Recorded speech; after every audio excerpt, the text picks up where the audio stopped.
Welcome to the Facebook page, Understand and Respond. And we're here to have some conversation about objections that people have, questions that they have, things that don't seem to make sense to them, try and sort out so they can maybe understand a little better, maybe know better how to respond to this person who was and continues to be Jesus,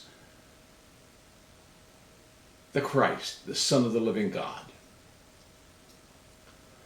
Well, one of the things that I've heard people express numerous times is if Jesus was so smart and he was so powerful and he was so incredible in every way by all the stories,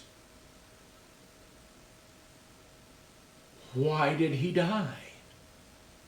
Why did he have to go through all that? What possible reason would there be? I mean, if I knew there was the possibility of somebody coming to arrest me, I'd go into hiding. I'd figure out a place to crawl into and never be seen until it was safe again. So somehow there's this sense that if he let himself open by mistake to being captured by the enemy,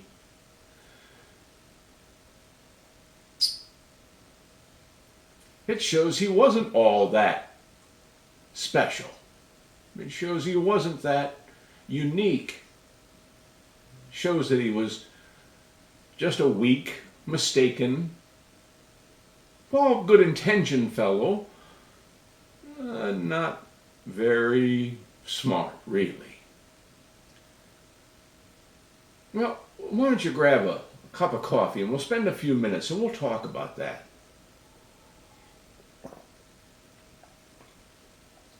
You see, my feeling is, and my understanding is, that Jesus knew very well what was going to happen to him, and he chose it as a choice that he made, he willingly made, to allow the enemies that wanted to get rid of him to get a hold of him. It was sort of like the part of the plan. Now you say, that doesn't really make sense because there's a lot of pain involved and there's a lot of suffering and there's a lot of hollering and carrying on and humiliation. You know, who wants to go through all that? Who willingly does all of that? Well, let me explain. In the story that John writes as a first-person witness of everything he saw and everything that he heard Jesus say and everything that he saw Jesus do, he reports that as Jesus was coming close to returning to Jerusalem for the final Passover celebration, the Passover was the key point of Jewish life. It was the remembrance of how Egypt had stubbornly held on to the Israelite slaves until their country was so devastated that they finally had to let them go. And God had created this situation where 10 plagues were placed on Egypt in preparation for the Israelite people to leave the captivity in Egypt. And so it was approaching that time, and it was going to be just a few days ahead of that. And Jesus comes down the street toward the synagogue, and he sees along the side of the road a man. Well, there were a number of beggars along there. That was sort of like the Social Security of that day, people on their way to worship would drop coins or offerings at the feet of these people who were disabled as a way of showing a little bit of love and compassion to those who were less fortunate. But right there in the middle of the group was a man with a special problem. The disciples looked at him and pointed him out. And they said, Jesus, who sinned that this man would have been born blind? Born blind. Born blind. Well, Jesus said, nobody sinned. This happens so that God can show what he's doing, what he wants to do. This is a God moment, not a sin moment. You see, immediately Jesus starts to teach about why he is the light of the world. He's the light that gives insight and helps the world to see what life is all about, what God's plan was all about. And then they got back to the business of this man who was sitting here along the road. You see, he had the identity as the man who was born blind. That doesn't happen very often. It's a particular disfigurement of the face. It's sort of a sad thing to look at because when you look at a newborn, some baby that's just been born, you can't tell whether they can see clearly, whether they have vision, or whether they don't. My son was born, I didn't know if he had eyes for 3 days. He had him screwed so tightly closed to keep the light out that we had to put him in a dark room before he'd even crack his eyes open and let us see if there was blue or brown eyes behind those eyelids. So you can't always see. They're not coordinated. They can't focus on anything. They don't follow your finger or anything. I mean, the vision is not something that you can judge. But if you can look at the face, a disfigured face of an infant, and where there are supposed to be eyes, there are only scars, or there are only twisted pieces of flesh. All you can do is turn away in horror. But you do know, when you see that that child will never see. There's no way. I mean, we're in 2015. We do all kinds of amazing eye surgeries. We have ophthalmic surgeons that can just do amazing things. I've watched several of those very fine, delicate, microscopic surgeries in my chaplaincy training. I'm amazed by what they can do and the delicacy of what they're able to accomplish as they remove a lens and put in a replacement lens, and you take away the old cataract and you give people back their sight. I watched a surgeon take a little girl who had eyes that were crossed. She couldn't see binocular vision. They couldn't line up and follow each other. And so he took his surgical skills and he straightened the eyes out so that they focused in the same direction. Amazing work.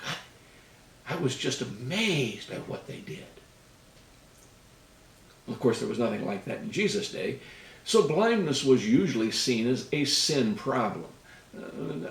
Why is blindness a sin problem? Well, in the world in his day, in the world in a lot of places today, if a mother has contracted venereal disease, one of the effects on the children is that the diseases can attack the eyes. And they can, over time of this very young baby, cloud the eyes because of the progress of the venereal disease. Almost every baby born in the United States gets drops put in their eyes. They don't test the mother for venereal disease. They just put drops in everybody's eyes, just as a precaution, to keep that disease from attacking the cornea of the eyes of these infants. But in those days, there weren't any drops. And surely, there were a lot of people who were blind through most of their lives that had gradually lost their sight because of the sin that led to venereal disease being the thing that attacked their sight. But this man was born blind. Born blind. In that day, it was considered a curse. God was have to be unhappy with you or with your family. And so it was a very difficult life for him, a very difficult life for his family. It was an incredible burden. Not only could he not work for a living and help support the family and do all the things that a normal child was just expected to do,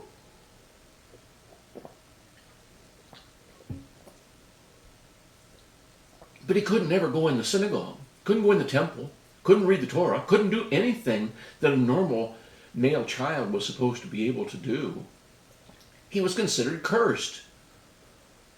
God had put his hand of wrath on that family, on that person. And so he took a lot of abuse. The parents took a lot of abuse. The whole family took abuse. It wasn't a happy situation. But Jesus stopped the disciples. He said, you're looking for a cause and effect relationship here, and that is not what's happening. So he took the man, and he wanted to help him. So here's what he did. He bent over and he spit the saliva on the dust of the earth. He made a little pool of mud with his spittle. And then he reached his hands down and he picked up that little mud puddle that he had created and he worked it around.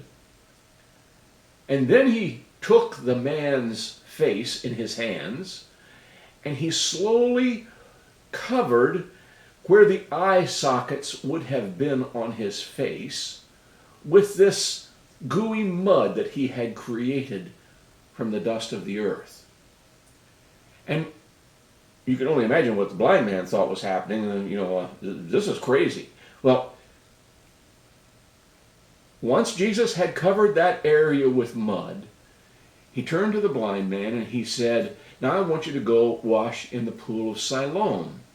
And the pool of Siloam was a common place. He'd been down there many times. And so he found his way slowly back and forth through the city to the pool. And as he began to flush the gooey stuff off of his face, not knowing what it was even, really, the most miraculous thing happened.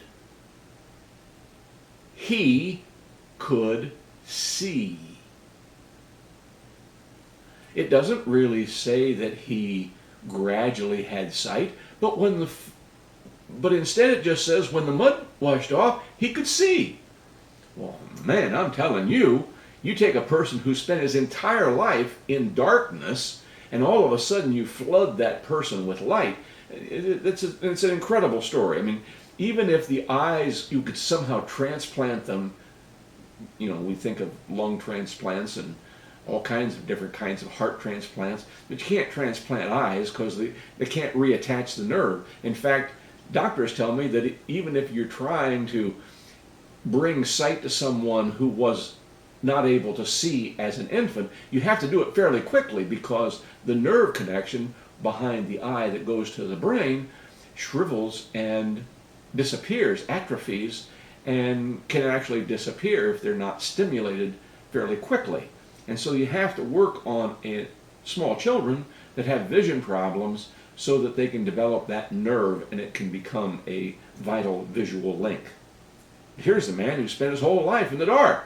Not only does he need eyes, he needs the nerve that connects the eyes. Here it is. He's working like crazy. I mean, he's just praising the Lord. He is just jumping up and down. I mean, he's causing a terrible ruckus.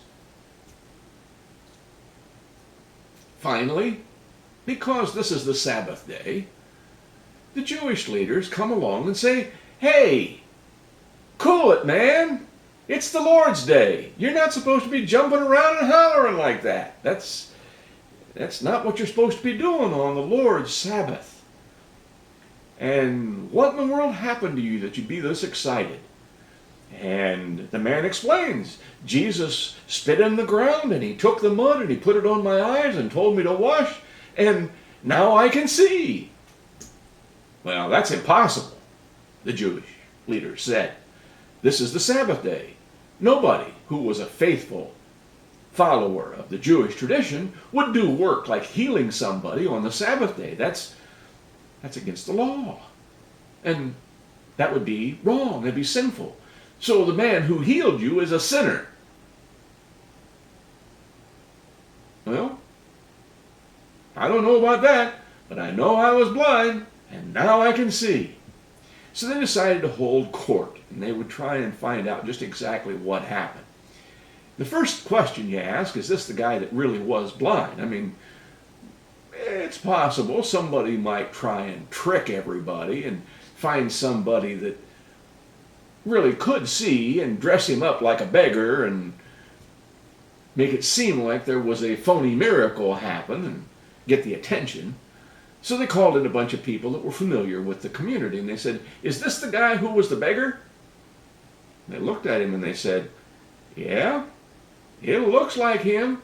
It looks every bit like him. He's dressed like that. He even smells like the beggar." I mean, I made that up. Sorry. But his face is different. He didn't have eyes before. Well, some said it was, and then some said it was. Well, they weren't real sure. So they tried. They didn't have DNA. They didn't have fingerprints back in those days, so they couldn't do a DNA analysis to make sure it was the same guy. So they decided, well, the next best thing to do is go, that we know where the man who was born blind, we know where his parents live. So we'll go get them and see if they see a problem here. So they went down and they got the boy's parents, and they brought the boy's parents up to the trial. And they're trying to figure out, now, is this your son, the one they say was born blind? Oh yeah, that's our son. There's no question about that. They knew him, and they recognized him, and they understood they were in trouble. Yeah, they were in trouble, because they'd already been whispering kind of in their ear that anybody who acknowledges that Jesus had the power to heal, had the power to do miraculous wonders and signs, was going to be thrown out of the synagogue. Okay, here's where the fun starts. So they start trying to weasel around and get them to admit something. And they said, whoa, whoa, whoa, we're not telling you anything about Jesus and how we feel about him or what we believe about him. Our son is of age.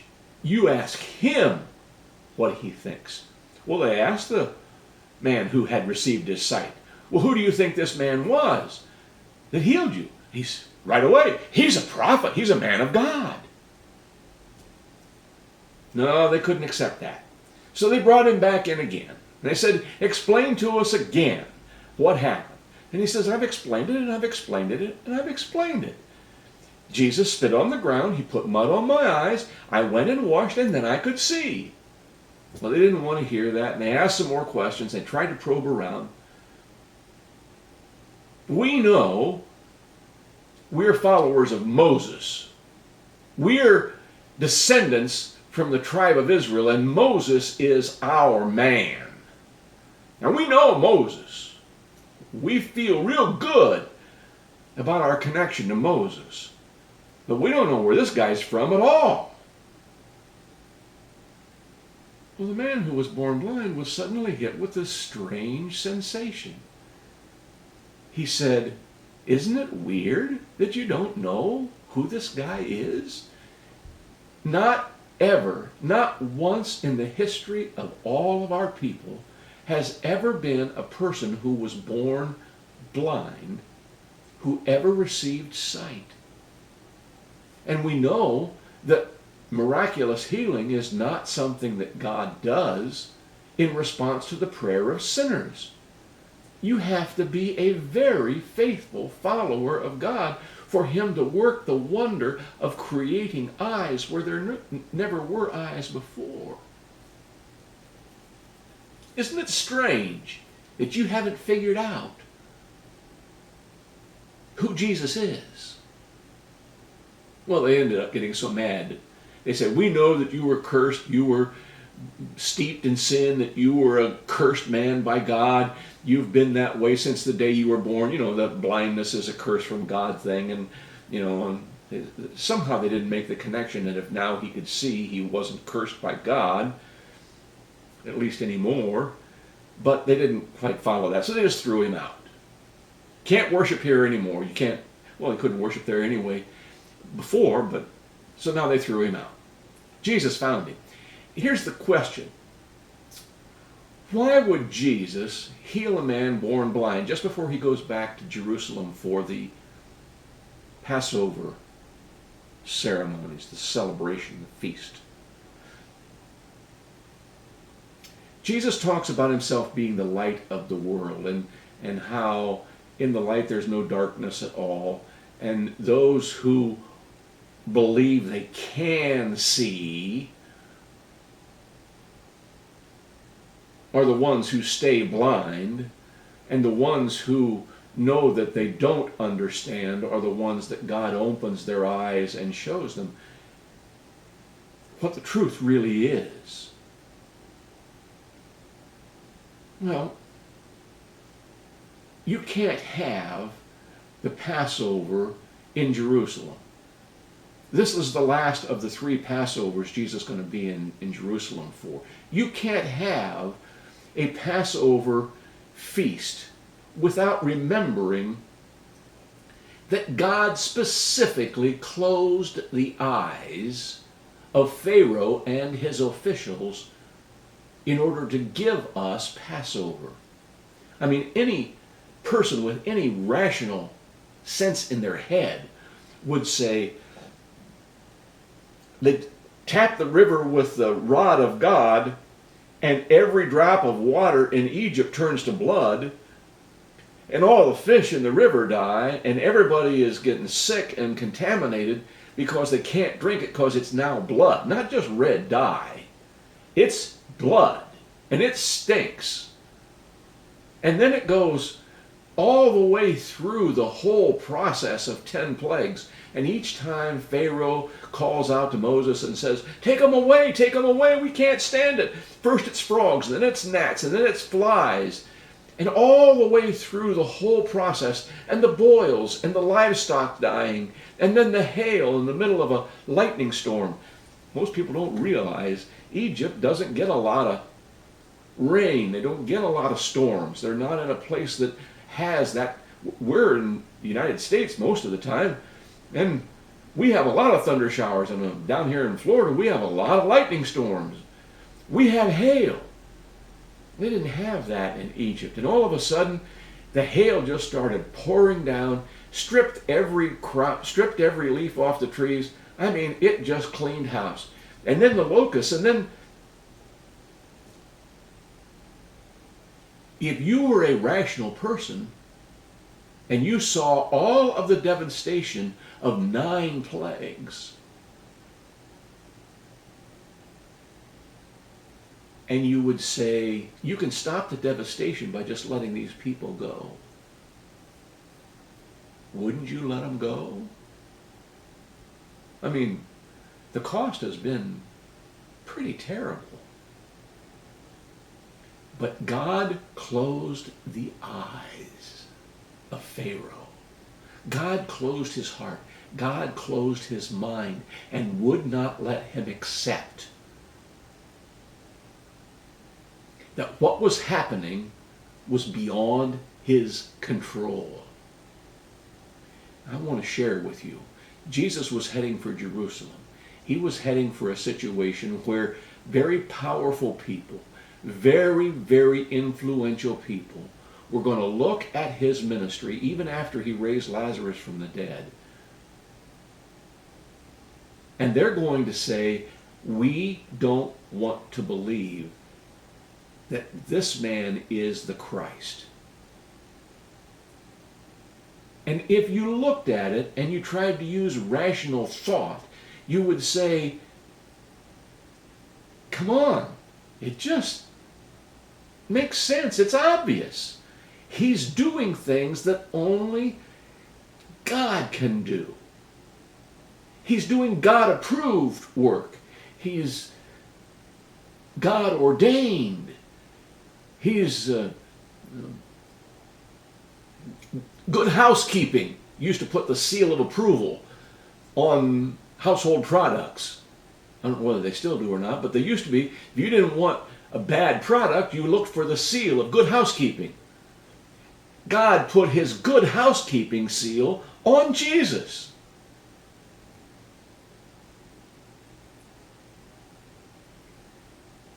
It's obvious, right? Obvious. No, it wasn't obvious to Pharaoh, and the death angel had to come and take the firstborn son out of every single family in Egypt, except those families who had protected their house by putting the blood of the sacrificial lamb on the header and doorpost of the house. Those houses weren't touched. But every other household in Egypt suffered the pain and sorrow and tragedy of senseless, needless, agonizing death